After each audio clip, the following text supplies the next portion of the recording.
Hey everybody, I'm Snipes, traveling around the country doing 1,000 interviews across 48 states. I'm in California right now, and lucky enough to stumble across this great organization here. We're going to be talking about seathos.org, one of those awesome nonprofits whose focus is on helping the oceans and helping the beaches in their work and in their space. So I see that we have a bunch of questions, but let's start out with describing what seathos.org is actually up to.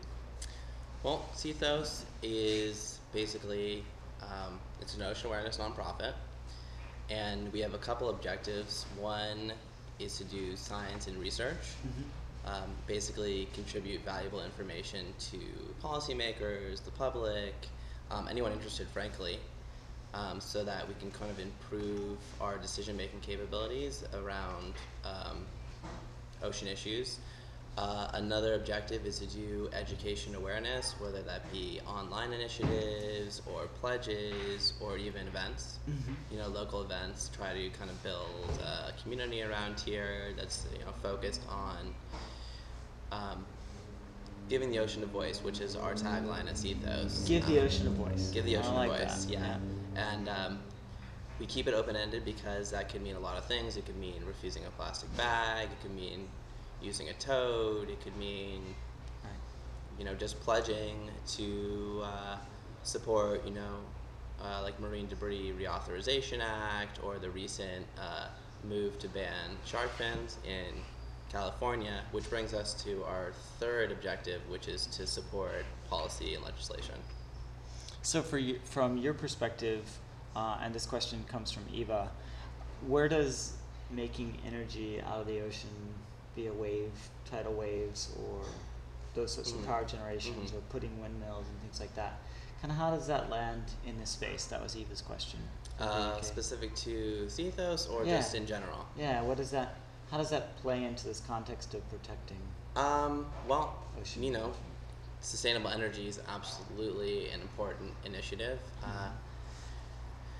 It's a complicated thing. If you look at wind farms and ocean energy are very different. Wind farms are sort of viable. Ocean energy is a long, long way off. And on top of that, it's complicated as to whether or not it even makes sense from a sort of resource protection aspect. I wouldn't call it unfeasible, but there just hasn't been like a successful wave energy project, for example. That's true. Offshore wind farms, on the other hand, do hold a lot of promise, but people kind of fall across the board on those. A lot of people are supporters. You get a lot of community backlash because nobody wants to look at them, which is understandable, but it's probably not the right approach to take when you kind of consider issues surrounding fossil fuels. So I guess my point is, if you're looking at renewable energy resources around the ocean, wave energy, long way off, not looking too great. Yeah. Offshore wind farms, much more promise, difficult to implement, difficult to get everyone on board. Hopefully that changes in the near future.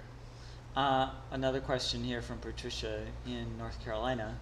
Patricia's question was,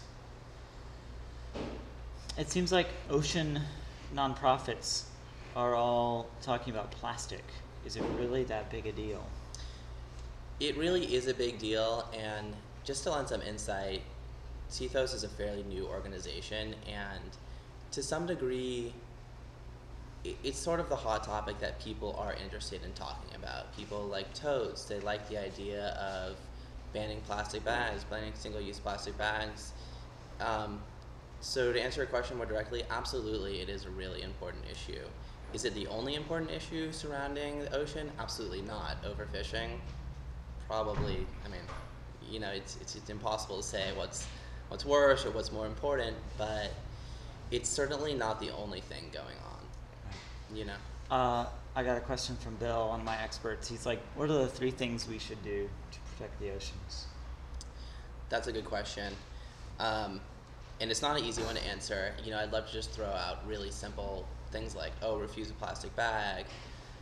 And of course that's helpful, but I think the reality is just to kind of lump them into one thing, just sort of take a more appreciative approach of what's going on with the issues out there. One thing that I think maybe is the most alarming is really the overfishing problem, and while that's not an easy one to solve, in any way, shape, or form, just being in touch and understanding what the issues are, looking at what's happening with fish stocks, and frankly, stop eating sushi.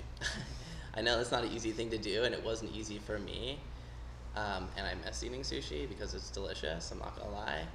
But as soon as I started working for an ocean awareness nonprofit, it just wasn't something I could do. Right. So, what can you do? Yeah, you can not buy a plastic water bottle, you can refuse a plastic bag, and you can stop eating sushi. And that's all really helpful, absolutely. But other things you can do too would be to support relevant, marine legislation like the Marine Debris Reauthorization Act, or... And what exactly is that, really briefly? The Marine Debris Reauthorization Act, which may or may not be passed, is it's basically an act that supports financial initiatives or moves to kind of curb plastic pollution. And that's on a federal level. Yeah, I believe it's on a federal level. And what kind of impact does it have? Debatable, hard to say.